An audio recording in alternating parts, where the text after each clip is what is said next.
So this is the list to end all lists for historical fiction lovers. I mean, we've got Depression era, Oregon Trail, French Revolution, World War II. I mean, a great blizzard, a great earthquake, you name it. We're going to read about it this year. So hi, my name is Angie. Welcome to my channel. I am so glad you decided to stop by. As most of you know by now, I decided to start a historical fiction book club after running the Readathon Historathon in February with Amanda over at the Curly Reader.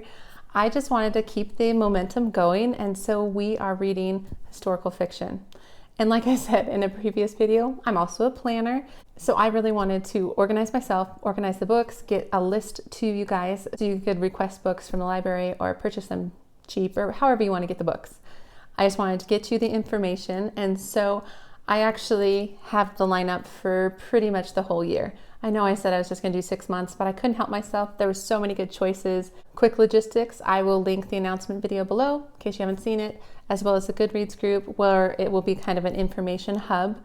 But like I said, we're not really planning on reading and discussing on the Goodreads group. The discussion will happen more on YouTube. And my plan for that is to make a spoiler-filled vlog at the end of the month. I think it's going to be pretty much the last Friday of the month is my plan. And I'll upload that, and I want all of you to discuss it below in the comments. Please, please, please make sure when you watch the video, I want to hear from you. I want this actually to be a good discussion. And if this doesn't work out, we'll figure out a different plan for the group. But this is the current plan. And I'm also planning to do some small check-ins via YouTube, the community tab, throughout the month to see how you all are doing. But there won't be a schedule for reading or anything like that. It's just kind of read whenever you want throughout the month.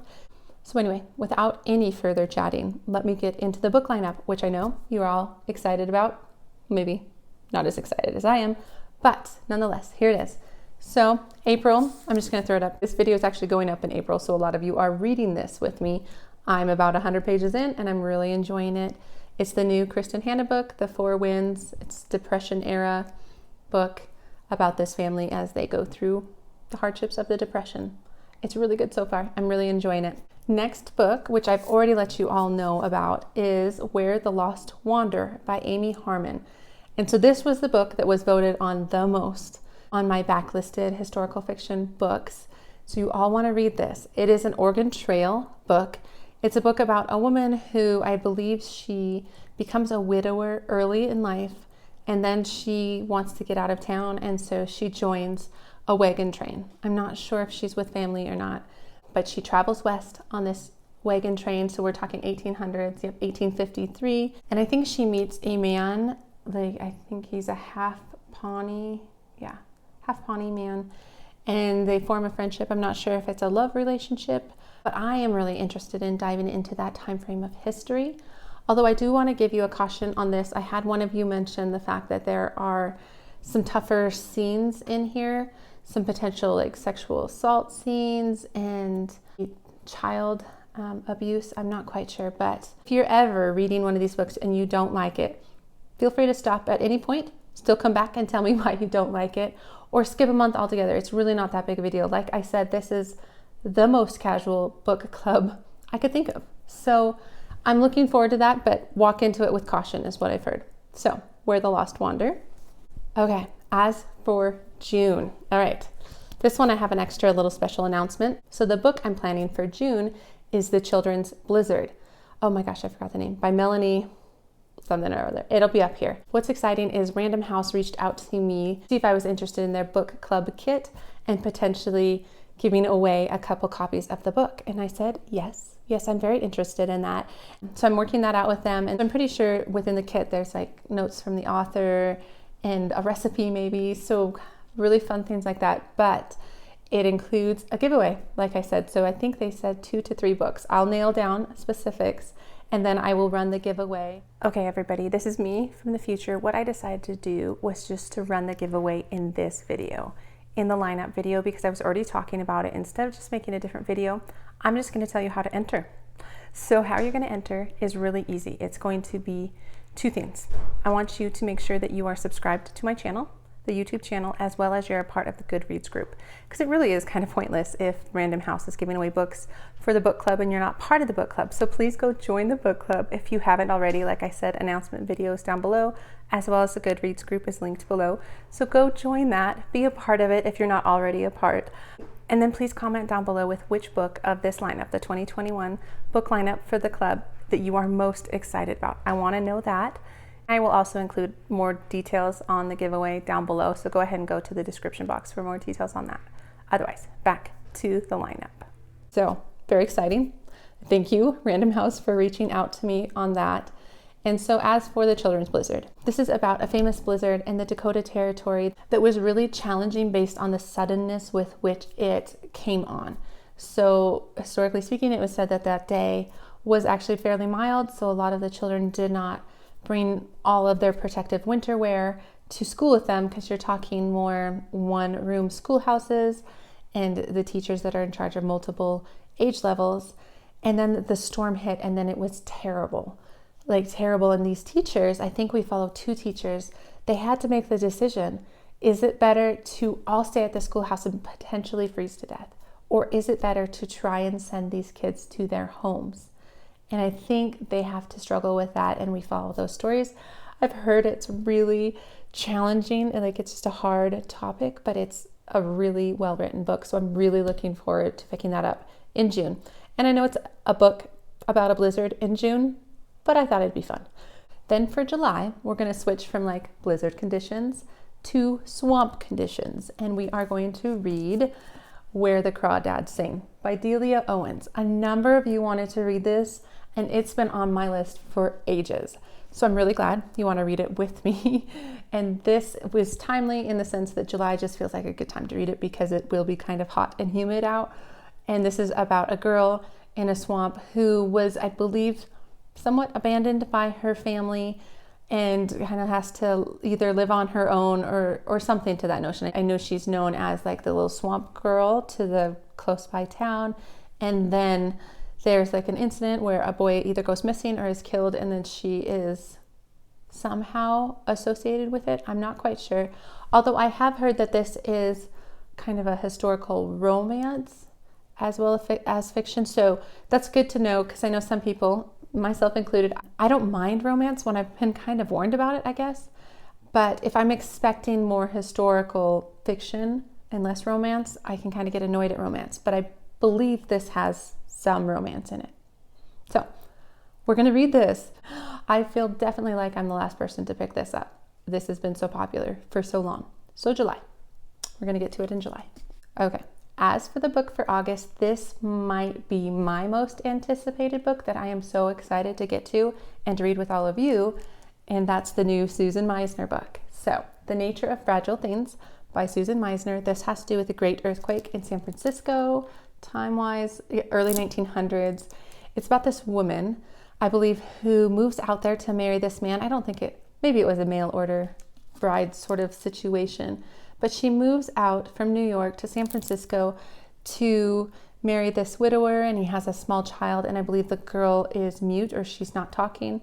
And so the woman starts forming this special relationship with this girl, but then strange things start happening, like maybe there's another woman involved, and it's just not as straightforward as it seemed. And I think as all of that is coming to head, the earthquake strikes.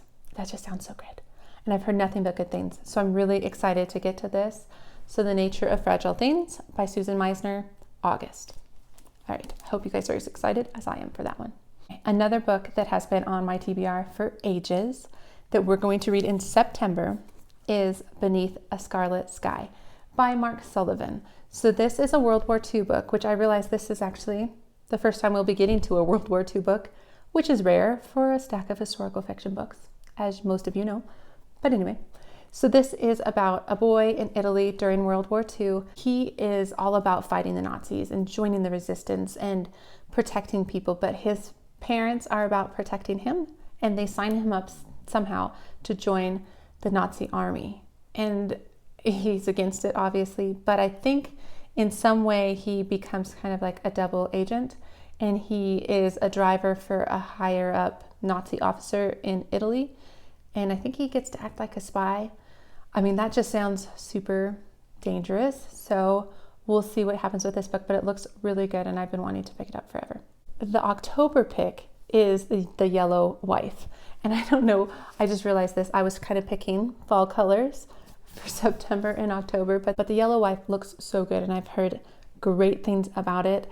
It's about this woman who was born on a plantation. She was born to a woman on the plantation, a slave woman on the plantation that was favored by the owner. I believe that she had kind of special privileges. So the slave owner was nicer to this girl than some of the other slave girls, and he promised her freedom at 18. But I don't think that happens. Something happens and that's not the case. She gets sent back to a plantation, and I think that it's her story about kind of the struggle with that. So it sounds just good, heart-wrenching, all the things. So the Yellow Wife for October. As for the November book, this is a little bit up in the air only because, like I mentioned in a previous video, we're moving Historathon to November of this year, and we're kind of running a mini Historathon, maybe a 2-week one. We really haven't worked out any details. So I'm not sure what will happen then. So just keep this as kind of a mostly potential, is we're going to read this. I don't know if we're going to have a group read for Historathon for a 2-week one or not, but the plan for this book club is to read The Book of Lost Names. And this is by Kristen Harmel. And a number of you also wanted to pick this book up. It is additionally a World War II book, but it is a dual timeline book where it's told kind of from the present day, where this older woman finds, like, I think a newspaper article about this book that was discovered that is full of codes, and people are trying to understand what it was. It's clearly from World War II, but what do these codes signify? And the thing is she wrote it, so she knows. And so I think it goes kind of back and forth telling her story. I believe she flees from France or something like that, from Paris into the mountains, and she joins this resistance group that is helping kids. I think the codes are a list of kids' names that were changed in some way to protect them, little Jewish children. And so sounds really good. So another World War II book there. Okay, as for December, this is another month I was a little unsure. I'm just not sure if I or any of you would want to read more of a holiday-inspired historical fiction. So I'm not sure. This one is not holiday-inspired, but I like the idea of it. So this is currently on my list. But if anybody has any ideas for good holiday historical fiction books, please put them below, and there's plenty of time for us to switch that out if enough people are interested in something like that. But if nobody really cares one way or the other, I really also want to get to this book, The Women of Chateau Lafayette. I featured it in my most anticipated books of the year, and this just looks really good. It's about this castle or the chateau in France, and it's told from the perspective of 3 different women in 3 different times in history. So the first time frame was around the French Revolution, second was World War I, and then World War II.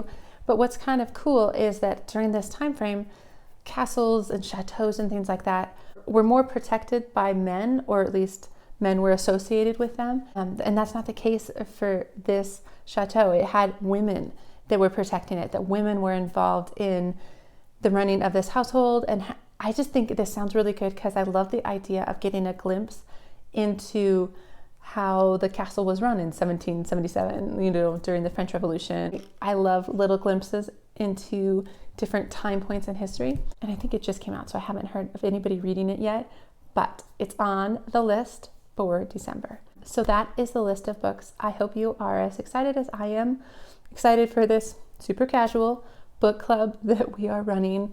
Please participate if you can. Don't worry if you can't. Again, feel free to DNF any book you want, but I really, really, really want to hear from you. And so be sure to comment in the spoiler blog or comment in the community tabs as we're chatting about it. So I look forward to reading historical fiction with you all year long, and I hope you all are doing well. So that is what I have. Please consider liking the video, subscribing to the channel if you aren't already subscribed, and I will see you in the next book video. All right, have a wonderful day. Bye.